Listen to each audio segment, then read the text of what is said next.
It was 2008, and I was doing whatever work I could get. Back then, I wasn't picky about the type of driving job. Private hires, long-distance runs, late-night pickups. If someone had cash and a destination, I had a steering wheel and time. That's how I ended up taking a passenger deep into the mountains. They paid extra, more than the trip should have cost, and they didn't negotiate. They just told me the location and said they needed to get there before it was fully dark. The kind of request that makes you think, fine, weird but fine. We left the city and watched the lights thin out. Stores became houses. Houses became scattered structures. Then even those disappeared. The road tightened, climbed, and started cutting through forest like a narrow wound.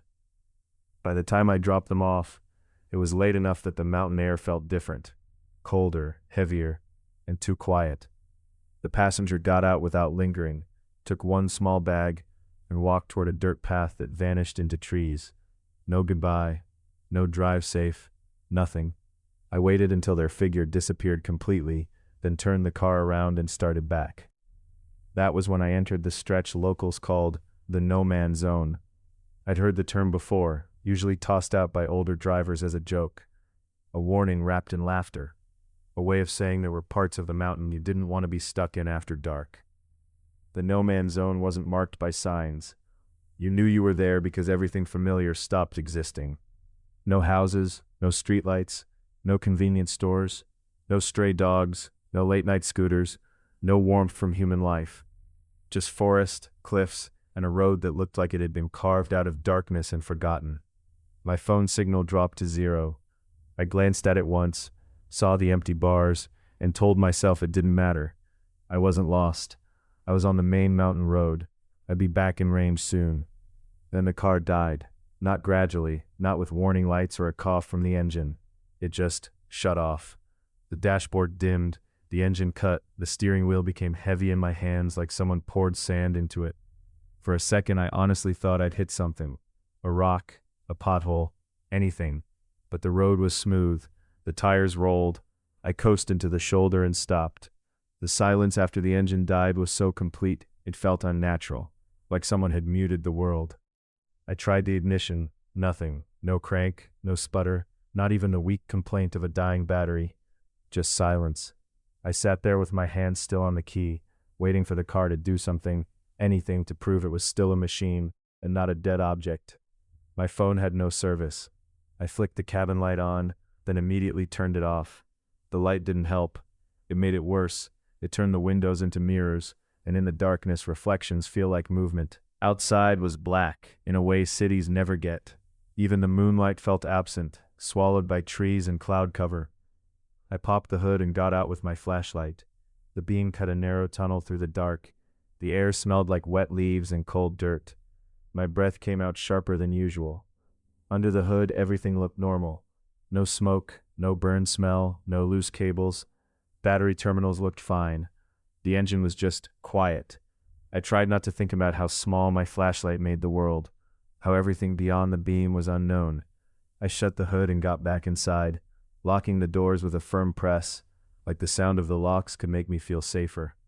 With no signal and no cars passing, there was only one thing to do: wait. I sat in the driver's seat with the flashlight in my lap and stared at the windshield as if it might show me something before I heard it. At first, I heard nothing but the soft settling of the car's body, metal cooling, plastic creaking. Then came the first sound, a crunch, gravel shifting, not a scurry like an animal, a step, slow, measured, heavy enough to be a person. It was behind the car. I held my breath, listening, trying to locate it. Another step, then another, and the pattern wasn't random. It had pauses. It had intention. The sound moved along the side of the car, stopping near the rear, then continuing and stopping again. It didn't sound like someone approaching to help. It sounded like someone walking around the car the way a mechanic walks around a vehicle, checking it from different angles, inspecting. My throat tightened. My fingers went cold around the flashlight. I didn't call out. I didn't open the window. I didn't do the brave thing, because the brave thing gets you killed in stories, and I wasn't interested in being the lesson. The footsteps circled to the back. Then came a gentle knock against the rear window. Not a bang, not threatening, almost polite. The kind of knock you'd do if someone was sleeping and you didn't want to startle them. I stared into the rearview mirror, but the back window was a black wall. No movement, no shape, just darkness pressed against glass. The knock came again, then 3 light knocks, evenly spaced. My body reacted before my brain could argue. My stomach dropped like it wanted to leave without me. I told myself it had to be a person, a hiker, a lost traveler, a security patrol. But what kind of person walks up in a no-man's zone at midnight, circles a dead car, and taps the rear window like they're testing a fish tank?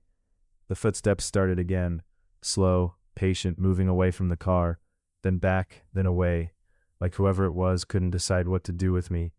Hours passed, but not in a normal way. Time broke into fragments, me drifting, jolting awake, listening, me staring at the windshield until my eyes watered, me checking my phone even though I already knew it was useless. Whenever I started to settle, the tapping would return. Always the rear window, always gentle, always like someone reminding me, I'm still here. At one point I heard breathing and nearly vomited from fear, then realized it was my own breath filling the cabin, too loud, too shallow. And then the night changed. The air outside started to fog, not thick enough to hide everything, but enough to soften the edges of the world, enough to make distance feel uncertain, enough to make shapes look like they could be anything. As the fog rolled in, the tapping stopped, completely. No final knock, no lingering sound. The footsteps around the car stopped too, like whoever had been inspecting me stepped back and vanished into the trees. The silence returned, heavier than before. I should have felt relief. Instead, I felt dread, because something was missing, and the space it left behind felt like a mouth opening wider. That's when I heard it. At first, I thought it was wind, a low rhythmic pulse in the distance. Then I realized it had a pattern, a cadence, footsteps, not one set but many, not scattered but synchronized, a formation. The sound grew slowly, as if the mountain itself was bringing it closer, one measured beat at a time. I pressed my forehead lightly against the steering wheel, listening, refusing to look, because sometimes looking makes things real.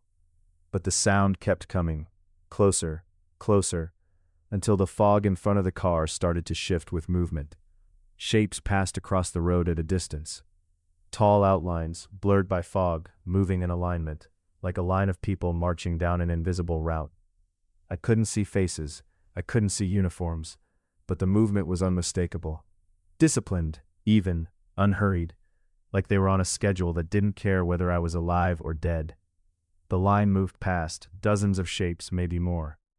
The marching sound filled the air, then began to fade, carried away into the mountain as if the road swallowed it.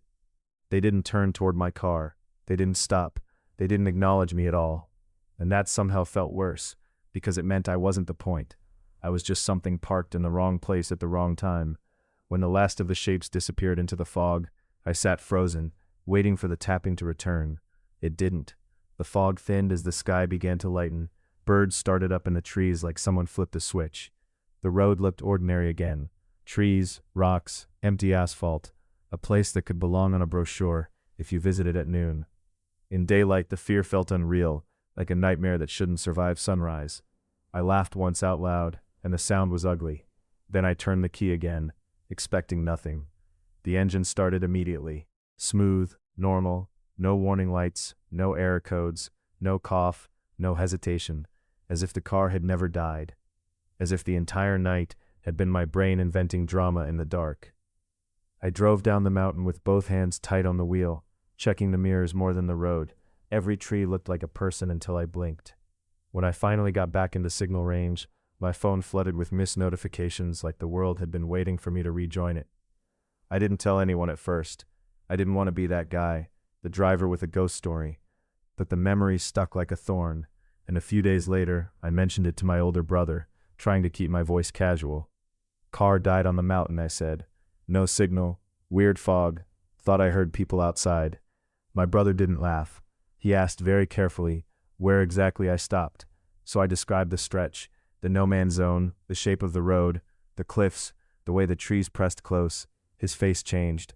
Not fear, something darker. Recognition. He said, that area used to be an army base. Back in the 1960s, he continued, quieter now. There was an execution ground there too. I stared at him, waiting for the punchline, but his expression stayed flat. Then he said the part that made my skin go cold again, even in daylight. Grandpa worked there. My mouth dried. Worked there how?